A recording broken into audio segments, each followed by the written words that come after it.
भारत में चाहे उत्तर हो या दक्षिण, पूरब हो या पश्चिम, चारों ओर रानी सती दादी के अनेकों मंदिर स्थापित है, जिनका इतिहास ही नहीं वर्तमान भी चमत्कारों से भरपूर है। कोई भी मंदिर के निर्माण के लिए केवल धन की नहीं, अपितु भक्तों की सच्ची भावना, त्याग और समर्पण की आवश्यकता होती है। ऐसे ही सच्ची भावना से मध्य प्रदेश के अंतिम छोर पर स्थित एक छोटे से सुंदर शहर नीमच में स्थित है श्री रानी सती दादी का भव्य मंदिर। आइए आज मैं आपको लिए चलती हूँ इस भव्य मंदिर की यात्रा पे। पर उससे पहले जानते हैं श्री रानी सती दादी के स्वरूप को। रानी सती दादी की कथा महाभारत से जुड़ी हुई है।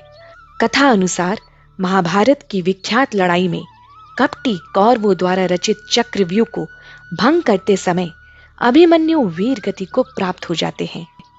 देवी उत्तरा भगवान कृष्ण के समक्ष अपने स्वामी के साथ सत को प्राप्त करने की इच्छा रखती है, परंतु श्री कृष्ण उन्हें ऐसा करने से रोक लेते हैं और कहते हैं कि ये क्षण तुम गर्भवती हो, पर तुम्हारी ये इच्छा मैं अवश्य पूरी करूंगा।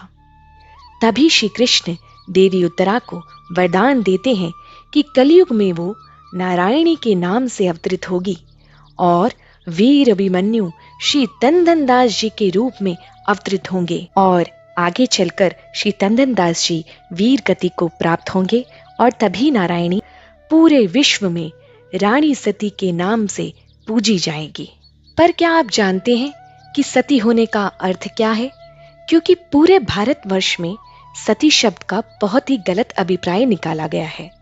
सती शब्द का अर्थ ये नहीं होता कि कोई भी नारी अपने पति के मरणोपरांत पति को लेकर चिता चढ़ अपने प्राणों का त्याग करे। सती शब्द का अर्थ इन सब से बहुत ऊपर है। सती तो देवी अनुसुईया, देवी पार्वती, देवी सावित्री भी थी, पर इन सब ने तो पति के चिता पर चढ़ अपने प्राणों का त्याग नहीं किया, फिर भी ये सती कहलाती है। सती शब्द का अर्थ है जिनके अंदर पवित्रता है, पवित्रता होने की निष्ठा है। अर्थात जो भी नारी अपने मन, कर्म और वचन से अपने पति का अनुसरण करती है, वही सती कहलाने योग्य है। कथा शुरू होती है हरियाणा के एक गांव डोकवा से, जहां नगर सेठ गुरसामल जी के आंगन में विक्रम संवत 1338 कार्तिक शुक्ल नवमी मंगलवार को मां नारायणी का जन्म हुआ।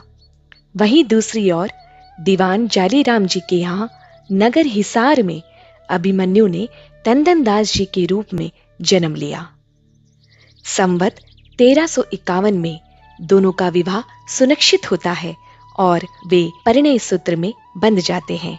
तंदनदास जी के पास एक सुंदर घोड़ी हुआ करती थी, जिसे पाने के लिए वहां के नवाब के बेटे ने जिद ठान ली थी, जो आगे चलकर युद्ध का कारण बनता है, जिसके परिणाम स्वरूप तंदनदास जी से अनजाने में नवाब के बेटे की मृत्यु हो जाती है। तत्पश्चात तंदनदास जी और नारायणी के मुकलावे के दिन अपने पुत्र के मृत्यु के बदले की आग में नवाब ने अपनी सेना सहित उन पर आक्रमण कर दिया और युद्ध करते करते तंदनदास जी वीर गति को प्राप्त हो गए। तभी मां नारायणी ने रणचंडी का रूप धारण कर यवनों का संहार किया और फिर सत को प्राप्त किया।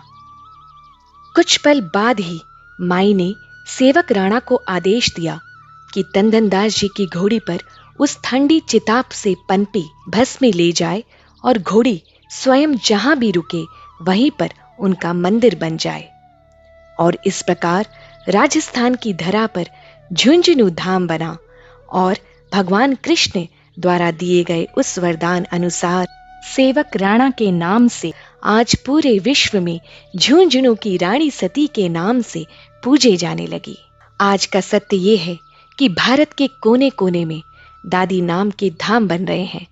तो कृपा कुछ ऐसी हुई कि सन 2022 में मध्य प्रदेश के नीमच के निवासी श्री सोहन लाल जी धानुका एवं उनकी धर्मपत्नी श्रीमती शकुंतला देवी धानुका जी के इच्छा अनुसार रानी सती दादी जी का एक भव्य मंदिर का निर्माण हुआ, जिसकी नींव विधि पूर्वक झुंझुनू धाम की ईंट को स्थापित करके रखी गई है। संपूर्ण मंदिर का निर्माण संगमरमर के पत्थरों की कटाई करके किया गया है। झुंझुनू मंदिर से लाई गई दादी के त्रिशूल और अखंड ज्योत की स्थापना कर चांदी की बनी मूर्त और दादी के गर्भगृह की अलौकिक छवि देख ऐसा लगता है जैसे साक्षात झुंझुनू की चौखट पर बैठे हों, जहां श्री दादी जी का नित्य नया श्रृंगार किया जाता है। यहाँ सतिया मांडने की दहली, रोली, मोली, मेहंदी, चावल से सजा चोपड़ा, जल की व्यवस्था एक ही स्थान पे बहुत ही सुंदर ढंग से व्यवस्थित की गई है।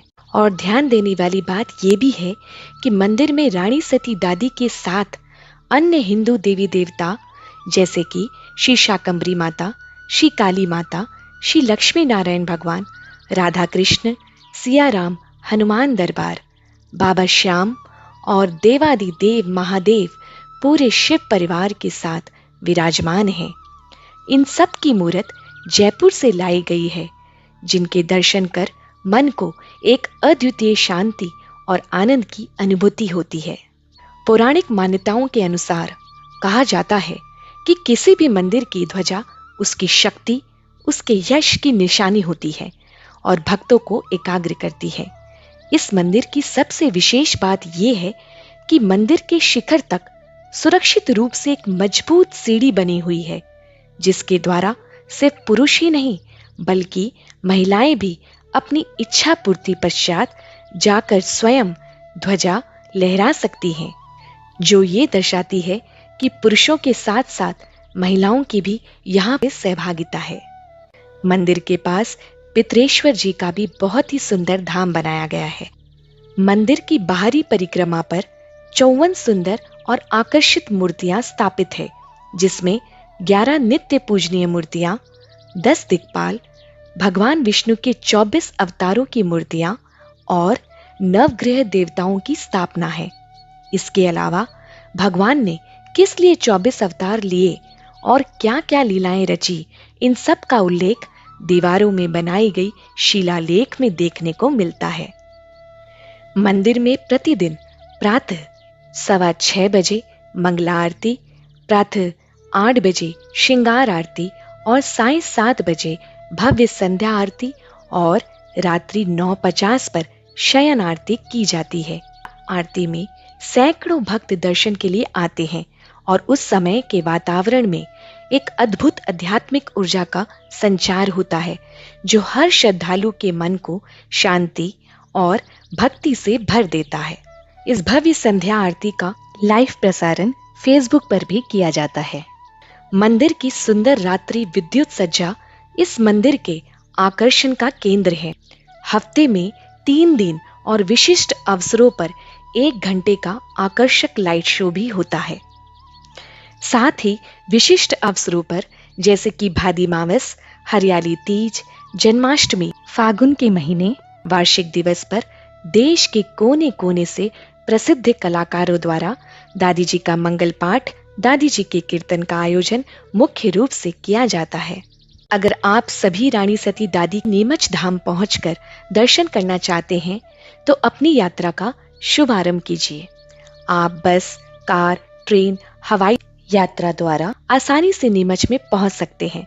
रेल द्वारा यात्रा करने पर विभिन्न शहरों से नीमच रेलवे स्टेशन की अनुयोजकता कुछ इस प्रकार है और हवाई यात्रा के लिए यहाँ की निकटतम हवाई अड्डा उदयपुर, इंदौर या जयपुर है, जो नीमच से कुछ इस प्रकार दूरी पर है।